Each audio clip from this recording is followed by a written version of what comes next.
Hello students, how are you? Welcome to your botany lecture. Beta, today we will start enzymes. You have already read in your lower classes about enzymes in detail. So today we will only review the chapter. So what are enzymes? As we all know that they are the biocatalyst. Means they are the substances or catalyst which regulate the rate of biochemical reaction.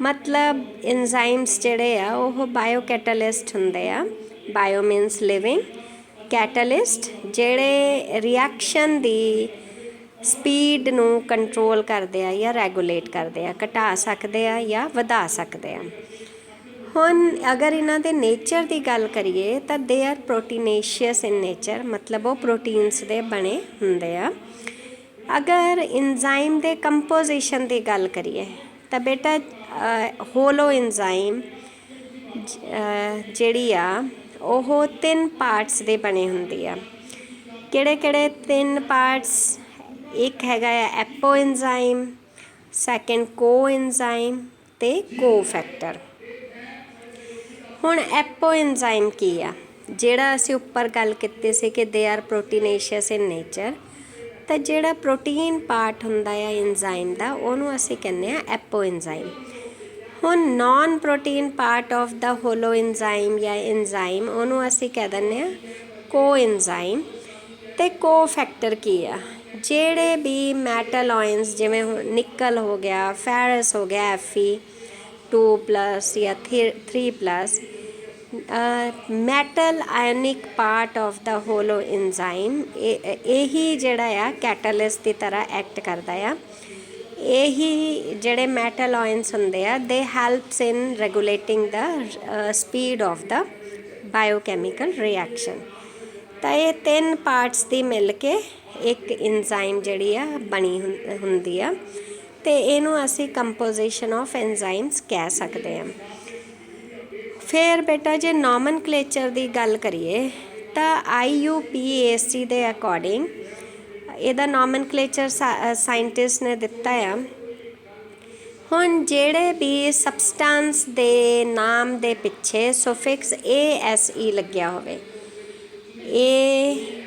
ASE ਸੁਫਿਕਸ ਮਤਲਬ ਪਿੱਛੇ ਲੱਗਣ ਵਾਲਾ ਏਸ ਲੱਗਿਆ ਹੋਵੇ ਉਹਨੂੰ ਅਸੀਂ ਇੰਜ਼ਾਈਮ ਕਹਿੰਦੇ ਆ ਫੋਰ ਐਗਜ਼ਾਮਪਲ ਅਮਾਈਲਮ ਆ ਹੁਣ ਅਮਾਈਲਮ ਤਾਂ ਇੱਕ ਸਟਾਰਚ ਆ ਅਗਰ ਇਹਦੇ ਪਿੱਛੇ ਅਸੀਂ ASE ਲਗਾ ਦਈਏ UM ਹਟਾ ਕੇ ASE ਲਗਾ ਦਈਏ ਅਮਾਈਲੇਸ ਤਾਂ ਉਹ ਹੋ ਗਈ ਇੰਜ਼ਾਈਮ ਠੀਕ ਹੈ ਅਗਰ ਹੁਣ ਇਹ ਜਿਹੜੀ ਫੋਰ ਐਗਜ਼ਾਮਪਲ ਲੈਕਟੋਸ ਆ ਤਾਂ ਲੈਕਟੇਸ ਇੰਜ਼ਾਈਮ ਦਾ ਨਾਮ ਹੋ ਗਿਆ ਲੈਕਟੇਸ ਕੁਛ ਇੰਜ਼ਾਈਮਸ ਹੈਗੀਆਂ ਆ ਜਿਵੇਂ ਰੈਨਿਨ ਵਗੈਰਾ ਉਹਨਾਂ ਦੇ ਪਿੱਛੇ ਏਸ ਨਹੀਂ ਲੱਗਦਾ ਹੈਗਾ ਪਰ ਉਹ ਵੀ ਇੰਜ਼ਾਈਮ ਆ ਪਰ ਮੈਕਸੀਮਮ ਜਾਂ ਮੈਜੋਰਿਟੀ ਆਫ ਇੰਜ਼ਾਈਮਸ ਦੇ ਪਿੱਛੇ ASE ਸੁਫਿਕਸ ਲੱਗਿਆ ਆ ਇਹ ਵਾਲਾ ਚੈਪਟਰ ਮੈਂ ਤੁਹਾਨੂੰ ਬਹੁਤ ਡਿਟੇਲ 'ਚ ਨਹੀਂ ਪੜ੍ਹਾ ਰਹੀ ਮੈਂ ਪਹਿਲਾਂ ਹੀ ਦੱਸਿਆ ਕਿ ਜਸਟ ਆਪਾਂ ਇੱਕ ਰਿਵੀਜ਼ਨ ਕਰ ਰਹੇ ਹਾਂ ਇਸ ਚੈਪਟਰ ਦੀ ਕਿਉਂਕਿ ਤੁਸੀਂ ਛੋਟੀ ਕਲਾਸਿਸ 'ਚ ਬਹੁਤ ਡਿਟੇਲ 'ਚ ਇਹ ਵਾਲਾ ਚੈਪਟਰ ਪੜ੍ਹਿਆ ਹੋਇਆ ਫਿਰ ਹੁਣ ਜੇਕਰ ਅਸੀਂ ਕਲਾਸੀਫਿਕੇਸ਼ਨ ਆਫ ਇੰਜ਼ਾਈਮਸ ਦੀ ਗੱਲ ਕਰੀਏ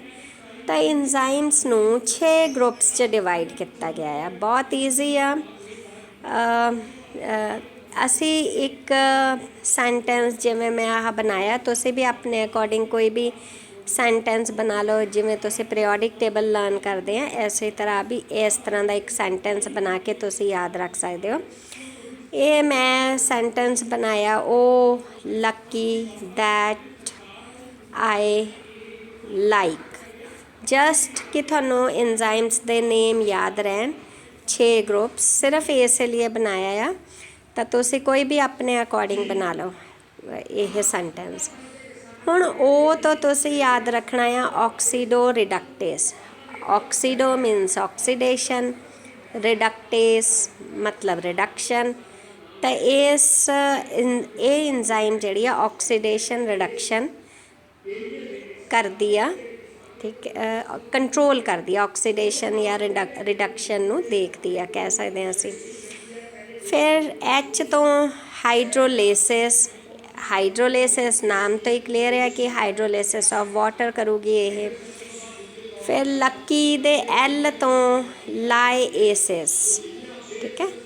दैन ਜਿਹੜਾ दैट द T ट्रांसफिरेसिस, ਤਾਂ ਓਬੀਵੀਅਸ ਹੈ ट्रांसफिरेसिस नाम तो ही क्लीयर है कि यह ट्रांसफर ग्रुप्स ਨੂੰ ट्रांसफर ਕਰੂਗੀ। ਜਿਵੇਂ COH ਗਰੁੱਪ ਆ ਤਾਂ ਉਹਨੂੰ ਕਨਵਰਟ ਕਰ ਦੋਗੇ ਜਾਂ ਕਿਤੇ ਹੋਰ ਭੇਜ ਦੋਗੇ ਤੇ ਨਵਾਂ ਪ੍ਰੋਡਕਟ ਬਣਾਓਗੇ।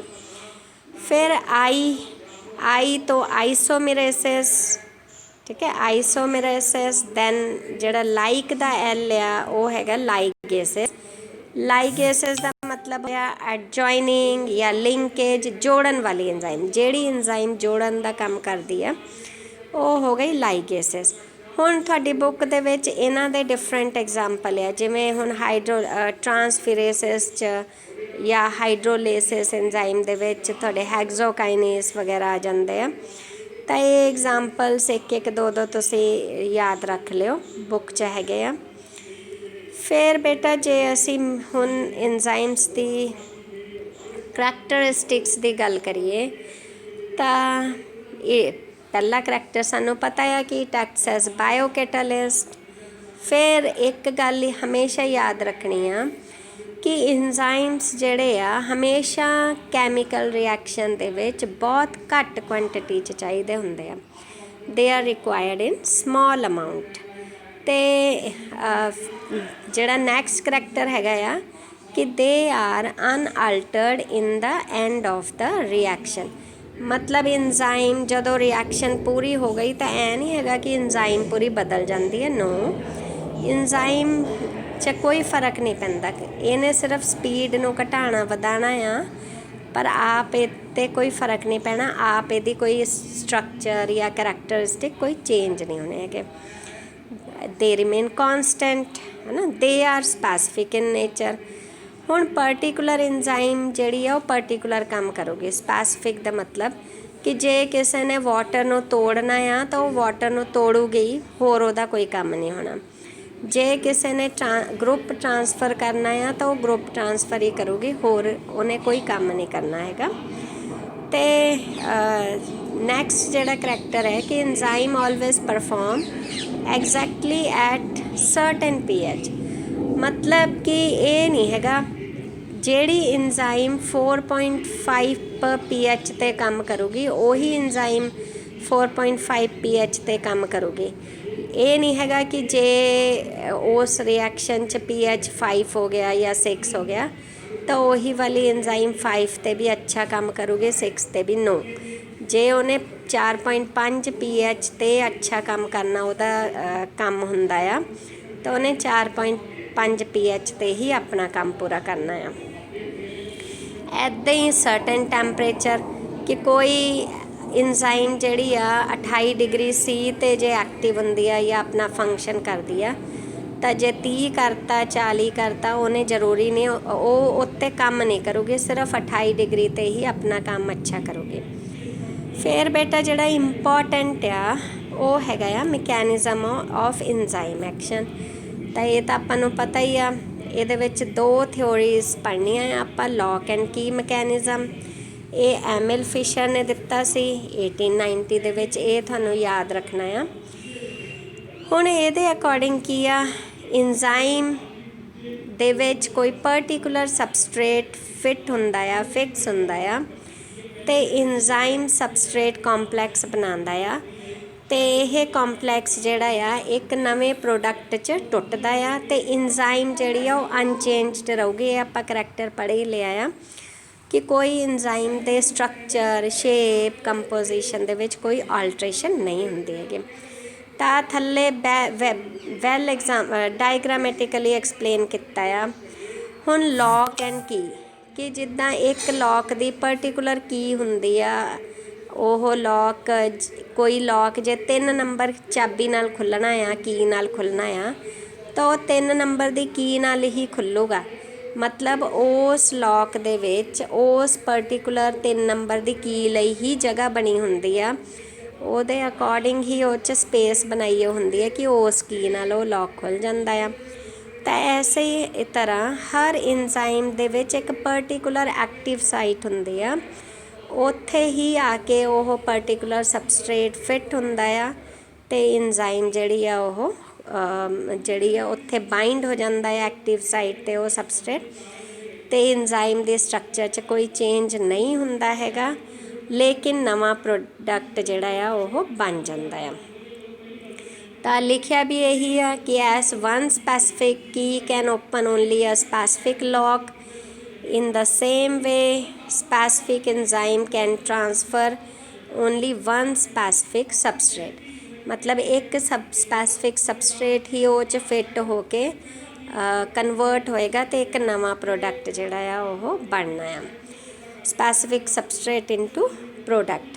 ਹੁਣ ਇਸ ਮਾਡਲ ਦੇ ਅਕੋਰਡਿੰਗ ਐਕਟਿਵ ਸਾਈਟ ਆ ਜਿਹੜੀ ਇੰਜ਼ਾਈਮ ਦੇ ਵਿੱਚ ਆਪਾਂ ਜਗ੍ਹਾ ਦੇਖੀ ਸੀ ਸਬਸਟਰੇਟ ਦੇ ਜੁੜਨ ਲਈ, ਇਹਨੂੰ ਐਕਟਿਵ ਸਾਈਟ ਕਹਿੰਦੇ ਆ।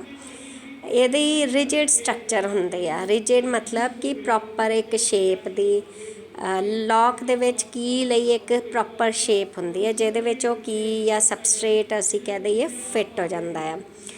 ਦੇਰ ਇਜ਼ ਨੋ ਰਿਜਿਡਿਟੀ ਔਰ ਫਲੈਕਸੀਬਿਲਿਟੀ ਇਨ ਦਾ ਐਕਟਿਵ ਸਾਈਟ ਬਿਫੋਰ, ਡਿਊਰਿੰਗ ਔਰ ਆਫਟਰ ਇੰਜ਼ਾਈਮ ਐਕਸ਼ਨ, ਮਤਲਬ ਸਬਸਟਰੇਟ ਨੇ ਜੁੜਨਾ ਆ, ਇੰਜ਼ਾਈਮ ਨੇ ਕੋਈ ਰਿਐਕਸ਼ਨ ਕਰਨੀ ਆ, ਪਹਿਲਾਂ, ਡਿਊਰਿੰਗ, ਬਿਫੋਰ, ਆਫਟਰ ਐਕਸ਼ਨ, ਇੰਜ਼ਾਈਮ ਦੀ ਸ਼ੇਪ ਸਾਈਜ਼ ਉਸ ਐਕਟਿਵ ਸਾਈਟ ਆ ਜਿੱਦਾਂ ਐਕਟਿਵ ਸਾਈਟ ਆ, ਇਹਦੀ ਸ਼ੇਪ ਸਾਈਜ਼ ਸਟਰਕਚਰ 'ਚ ਕੰਪੋਜੀਸ਼ਨ 'ਚ ਕੋਈ ਫ਼ਰਕ ਨਹੀਂ ਪੈਣਾ ਹੈਗਾ, ਬਸ ਸਬਸਟਰੇਟ ਨੇ ਆ ਕੇ ਜੁੜ ਜਾਣਾ ਕਿਉਂਕਿ ਉਹਦੀ ਸਪੈਸ਼ਲ ਜਗ੍ਹਾ ਉੱਥੇ ਬਣੀ ਹੋਣੀ ਆ ਅਤੇ ਨਵਾਂ ਪ੍ਰੋਡਕਟ ਜਿਹੜਾ ਬਣ ਜਾਣਾ। ਇਹ ਕਹਿੰਦਾ ਹੈ ਲੌਕ ਐਂਡ ਕੀ, ਪਰ ਹਾਈਪੋਥੇਸਿਸ। ਲੇਕਿਨ ਜਿਹੜਾ ਅਸੀਂ ਸੈਕਿੰਡ ਮੈਥਡ ਪੜ੍ਹਨਾ ਆ ਇੰਡਿਊਸਡ ਫਿਟ ਹਾਈਪੋਥੇਸਿਸ, ਇਹ ਖੋਸ਼ਲੈਂਡ ਨੇ ਦਿੱਤਾ ਸੀ 1959 ਦੇ ਵਿੱਚ। ਹੁਣ ਇਹਦੇ ਅਕੋਰਡਿੰਗ ਕੀ ਹੁੰਦਾ ਆ ਕਿ ਜਿਹੜੀ ਆਹ ਇੰਜ਼ਾਈਮ ਦੀ ਐਕਟਿਵ ਸਾਈਟ ਹੈ, ਮਤਲਬ ਕੁਛ ਇੰਜ਼ਾਈਮ ਦੇ ਵਿੱਚ ਇੱਦਾਂ ਦੀ ਕੈਪੇਬਿਲਿਟੀ ਹੁੰਦੀ ਆ ਜਾਂ ਕੁਛ ਇੰਜ਼ਾਈਮਸ ਨੂੰ ਸਬਸਟਰੇਟ ਦੇ ਅਕੋਰਡਿੰਗ ਥੋੜ੍ਹੀ ਬਹੁਤ ਸਲਾਈਟ ਚੇਂਜ, ਆ ਦੇਖੋ ਸਲਾਈਟ ਚੇਂਜ ਆਪਣੀ ਸਟਰਕਚਰ 'ਚ ਕਰਨੀ ਪੈਂਦੀ ਆ ਤਾਂ ਕਿ ਉਹ ਵਾਲਾ ਸਬਸਟਰੇਟ ਜਿਹੜਾ ਆ ਇੱਥੇ ਫਿੱਟ ਹੋ ਜਾਵੇ ਆ ਕੇ। ਤਾਂ ਇੱਥੇ ਤੁਸੀਂ ਥੋੜ੍ਹਾ ਜਿਹਾ ਸਟਰਕਚਰ 'ਚ ਹੀ ਬਸ ਫ਼ਰਕ ਲਗਾਉਣਾ ਪਾਉਣਾ ਆ ਕਿ ਇੰਜ਼ਾਈਮ ਆਪਣੇ ਆਪ ਨੂੰ ਜਾਂ ਆਪਣੀ ਐਕਟਿਵ ਸਾਈਟ ਦੀ ਜਗ੍ਹਾ ਨੂੰ ਥੋੜ੍ਹਾ ਜਿਹਾ ਚੇਂਜ ਕਰ ਲੈਂਦੀ ਆ ਸਲਾਈਟਲੀ, ਤਾਂ ਕਿ ਉਹ ਜਿਹੜਾ ਸਬਸਟਰੇਟ ਆ ਉੱਥੇ ਆ ਕੇ ਫਿੱਟ ਹੋ ਸਕੇ। ਅਤੇ ਜਦੋਂ ਸਬਸਟਰੇਟ ਉਹ 'ਚ ਫਿੱਟ ਹੋ ਜਾਣਾ ਆ ਅਤੇ ਇੰਜ਼ਾਈਮ ਜਿਹੜਾ ਆ ਉਹ ਨਵੇਂ ਪ੍ਰੋਡਕਟ ਜਿਹੜਾ ਫਾਰਮ ਹੋ ਜਾਣਾ ਆ। ਹੁਣ enzyme changes the shape slightly to fit the substrate, ਜਿਵੇਂ ਹੁਣ ਤੁਸੀਂ ਹੈਂਡ ਗਲਵਸ ਦੇਖੇ ਆ, ਅਸੀਂ ਹੈਂਡ ਗਲਵਸ ਵਾਲੀ ਲੈ ਲੈਂਦੇ ਹਾਂ ਕਿ ਉਹ ਭਾਵੇਂ ਜਿੰਨਾ ਮਰਜ਼ੀ ਖੁੱਲ੍ਹਾ ਹੋਵੇ, ਵੱਡਾ ਹੋਵੇ, ਸਟਰੈਚੇਬਲ ਦੀ ਗੱਲ ਕਰੀਏ ਤਾਂ ਜਦੋਂ ਆਪਾਂ ਉਹਦੇ ਵਿੱਚ ਹੱਥ ਪਾਉਣੇ ਆ ਤਾਂ ਉਹਨੇ ਸਾਡੇ ਉਂਗਲੀਆਂ ਦੇ ਅਕੋਰਡਿੰਗ ਆਪਣੇ ਆਪ ਨੂੰ ਐਡਜਸਟ ਕਰ ਲੈਣਾ ਆ, ਹੱਥ ਨੇ ਗਲਵਸ ਦੀ ਜਿਹੜੀ ਸ਼ੇਪ ਬਣੀ ਹੋਈ ਆ, ਜਾਂ ਕਹਿ ਲਓ ਕਿ ਗਲਵਸ ਦੀ ਸ਼ੇਪ ਜਿਹੜੀ ਆ ਉਹ ਸਾਡੇ ਹੱਥਾਂ 'ਚ ਫਿੱਟ ਹੋ ਜਾਣੀ ਆ। ਤਾਂ ਇੱਦਾਂ ਸਲਾਈਟ ਜਦੋਂ ਇੰਜ਼ਾਈਮ ਦੀ ਐਕਟਿਵ ਸਾਈਟ ਸਲਾਈਟ ਮੋਡੀਫਿਕੇਸ਼ਨ ਜਾਂ ਚੇਂਜਸ ਕਰਕੇ ਚੇਂਜ ਕਰ ਲੈਂਦੀ ਆ ਕਿ ਉਹਦੇ ਵਿੱਚ ਸਬਸਟਰੇਟ ਆ ਕੇ ਫਿੱਟ ਹੋ ਸਕੇ, ਉਹਨੂੰ ਅਸੀਂ ਇੰਡਿਊਸਡ ਫਿਟ ਹਾਈਪੋਥੇਸਿਸ ਕਹਿੰਦੇ ਹਾਂ। ਫਿਰ ਇੱਕ ਸਾਇੰਟਿਸਟ ਸੀਗਾ ਮਾਈਕੇਲਿਸ ਮੈਂਟਨ, ਇਹਨੇ ਕੁਛ ਨਹੀਂ ਦੱਸਿਆ ਸੀ, ਇਹ ਸਿਰਫ ਉਹ ਲੌਕ ਐਂਡ ਕੀ ਵਾਲਾ ਹੀ ਇਹ ਮਕੈਨਿਜ਼ਮ ਦੱਸਿਆ ਸੀਗਾ ਕਿ enzyme first combines with substrate, ਜਿਹੜੀ ਅਸੀਂ ਪਹਿਲੀ ਰਿਐਕਸ਼ਨ ਦੇਖੀ ਸੀਗੀ, to form enzyme substrate complex which further dissociates to form product, ਕਿ ਇੱਕ ਐਨਜ਼ਾਈਮ ਸਬਸਟਰੇਟ ਨਾਲ ਕੰਬਾਈਨ ਕਰਦੀ ਆ ਅਤੇ ਐਨਜ਼ਾਈਮ ਸਬਸਟਰੇਟ ਕੰਪਲੈਕਸ ਬਣਾ ਲੈਂਦੀ ਆ, ਫਿਰ ਇੱਕ ਪ੍ਰੋਡਕਟ 'ਚ ਟੁੱਟ ਜਾਂਦੀ ਆ ਨਵੇਂ ਪ੍ਰੋਡਕਟ। ਜਿਵੇਂ ਗਲੂਕੋਸ ਆ, ਇਹ ਸਬਸਟਰੇਟ ਆ, ATP ਦੀ ਪ੍ਰੈਜ਼ੈਂਸ ਦੇ ਵਿੱਚ ਔਰ ਮੈਗਨੀਸ਼ੀਅਮ ਆਇਨ ਦੀ ਪ੍ਰੈਜ਼ੈਂਸ ਦੇ ਵਿੱਚ ਇੰਜ਼ਾਈਮ ਗਲੂਕੋਕਾਈਨੇਸ ਦੀ ਇੰਜ਼ਾਈਮ ਦੇ ਵਿੱਚ ਗਲੂਕੋਸ ਫਾਸਫੇਟ ਬਣਾ ਲੈਂਦਾ, ਇਹ ਪ੍ਰੋਡਕਟ ਆ। ਤਾਂ ਇਹ ਇਹਦਾ ਕੰਸੈਪਟ ਸੀਗਾ। ਤੁਹਾਡੇ ਬੁੱਕ ਦੇ ਵਿੱਚ ਮਾਈਕੇਲਿਸ ਕਾਂਸਟੈਂਟ ਵੀ ਹੈਗਾ ਆ, ਤਾਂ ਉਹ ਤੁਸੀਂ ਦੇਖ ਲਿਓ ਇੱਕ ਜਸਟ ਇਹਦਾ ਫਾਰਮੂਲਾ ਆ। ਹੁਣ ਐਕਟਿਵ ਸਾਈਟ ਕੀ ਹੁੰਦਾ ਆ? The site at which a substrate can meet with the enzyme, ਕਿ ਸਬਸਟ੍ਰੇਟ ਇੰਜ਼ਾਈਮ ਦੇ ਵਿੱਚ ਜਿਹੜੀ ਸਾਈਟ 'ਤੇ ਜਗ੍ਹਾ 'ਤੇ ਫਿੱਟ ਹੁੰਦਾ ਆ ਉਹ ਸਪੈਸੀਫਿਕ ਹੁੰਦੀ ਆ ਫॉर ਸਪੈਸੀਫਿਕ ਸਬਸਟ੍ਰੇਟ, ਅਤੇ ਉਹਨੂੰ ਅਸੀਂ ਕਹਿੰਦੇ ਆ ਐਕਟਿਵ ਸਾਈਟ। ਇਹ ਜਸਟ ਇੱਕ ਡੈਫੀਨੇਸ਼ਨ ਆ। ਫਿਰ isoenzymes, group of enzymes performing same function, ਇੱਕੋ ਹੀ ਤਰ੍ਹਾਂ ਦੇ ਫੰਕਸ਼ਨਸ ਪਰਫਾਰਮ ਕਰਨੇ। ਇੰਜ਼ਾਈਮਸ 4-5 ਜਿੱਦਾਂ ਇੱਕੋ ਹੀ ਫੰਕਸ਼ਨ ਪਰਫਾਰਮ ਕਰਨ, ਉਹਨਾਂ ਨੂੰ ਆਈਸੋਜ਼ਾਈਮਸ ਜਾਂ ਆਈਸੋ ਇੰਜ਼ਾਈਮਸ ਵੀ ਕਹਿੰਦੇ ਆ। ਫਿਰ ਜ਼ਾਈਮੋਜੈਨਸ ਵੀ ਕੋਈ ਡੈਫੀਨੇਸ਼ਨ, ਇੱਕ ਇੰਜ਼ਾਈਮ ਆ ਜਿਹੜੀ ਇਨਐਕਟਿਵ ਫਾਰਮ ਆਫ ਇੰਜ਼ਾਈਮ, ਉਹਨੂੰ ਅਸੀਂ ਜ਼ਾਈਮੋਜੈਨ ਕਹਿ ਦਿੰਦੇ ਹਾਂ। ਸੈੱਲ ਸਿਕਰੀਟ ਕਰਦਾ ਆ inactive form of enzyme which is converted to active form by excision of a polypeptide। ਹੁਣ ਪੋਲੀਪੈਪਟਾਈਡ ਕੀ ਆ? ਪ੍ਰੋਟੀਨਸ ਦੀ ਚੇਨ ਨੂੰ ਆਪਾਂ ਪੋਲੀਪੈਪਟਾਈਡ ਸਿੰਪਲੀ ਕਹਿ ਦਿੰਦੇ ਆ, ਟ੍ਰਿਪਸਿਨੋਜਨ। ਤਾਂ ਇਹਨੂੰ ਤੋੜ ਕੇ ਇਨਐਕਟਿਵ ਇੰਜ਼ਾਈਮ ਜਿਹੜੀ ਆ ਜਦੋਂ ਐਕਟਿਵ ਫਾਰਮ 'ਚ ਕਨਵਰਟ ਹੁੰਦੀ ਆ ਉਹ ਹੁੰਦੀਆਂ ਆਈਸੋ ਇੰਜ਼ਾਈਮਸ। ਇਹ ਤਾਂ ਇੱਕ ਜ਼ਾਈਮੋਜਨਸ। ਇਹ 1-2 ਡੈਫੀਨੇਸ਼ਨ ਸੀਗੀ। ਫਿਰ ਬੇਟਾ ਤੁਹਾਡੀ ਬੁੱਕ 'ਚ ਪ੍ਰੋਸਥੈਟਿਕ ਗਰੁੱਪ ਦੱਸਿਆ ਹੋਇਆ ਆ। ਪ੍ਰੋਸਥੈਟਿਕ ਗਰੁੱਪ ਜਿਹੜਾ ਅਸੀਂ ਫਸਟ ਸਲਾਈਡ ਦੇ ਵਿੱਚ ਆਪਾਂ ਪੜ੍ਹਿਆ ਸੀਗਾ, ਆਹ ਨੋਨ ਪ੍ਰੋਟੀਨ ਪਾਰਟ ਆਫ ਦਾ ਦਿਸ, ਇਹਦਾ ਨਾਮ ਹੀ ਪ੍ਰੋਸਥੈਟਿਕ ਗਰੁੱਪ ਆ। ਠੀਕ ਹੈ, ਇਹ ਤੁਸੀਂ ਦੇਖ ਲਿਓ। ਤਾਂ ਇਹ ਬਰੀਫ ਇੰਟਰੋਡਕਸ਼ਨ ਸੀਗੀ ਇੰਜ਼ਾਈਮਸ ਦੀ। ਪੜ੍ਹ ਲਿਓ, ਨਹੀਂ ਸਮਝ ਆਇਆ ਦੁਬਾਰਾ ਪੁੱਛ ਲਿਓ। ਫੈਕਟਰਸ ਅਫੈਕਟਿੰਗ ਇੰਜ਼ਾਈਮਸ ਜਾਂ ਫਿਰ ਕਰੈਕਟਰਿਸਟਿਕਸ ਆਫ ਇੰਜ਼ਾਈਮ ਤਕਰੀਬਨ ਇੱਕੋ ਜਿਹੀ ਆ ਕਿ pH ਅਫੈਕਟ ਕਰਦਾ ਆ ਇੰਜ਼ਾਈਮਸ ਦੀ ਐਕਟੀਵਿਟੀ ਨੂੰ, ਟੈਂਪਰੇਚਰ ਅਫੈਕਟ ਕਰਦਾ ਆ, ਕੁਛ ਇਨਹਿਬਿਟਰਸ ਪੋਇਜ਼ਨਸ ਸਬਸਟੈਂਸਸ ਹੁੰਦੇ ਆ ਉਹ ਵੀ ਇੰਜ਼ਾਈਮਸ ਦੀ ਐਕਟੀਵਿਟੀ ਨੂੰ ਰੋਕ ਦਿੰਦੇ ਆ, ਰੈਗੂਲੇਟ ਕਰਦੇ ਆ। ਤਾਂ ਇਹ 1-2 ਫੈਕਟਰਸ ਹੈਗੇ ਆ, ਪੜ੍ਹ ਲਿਓ।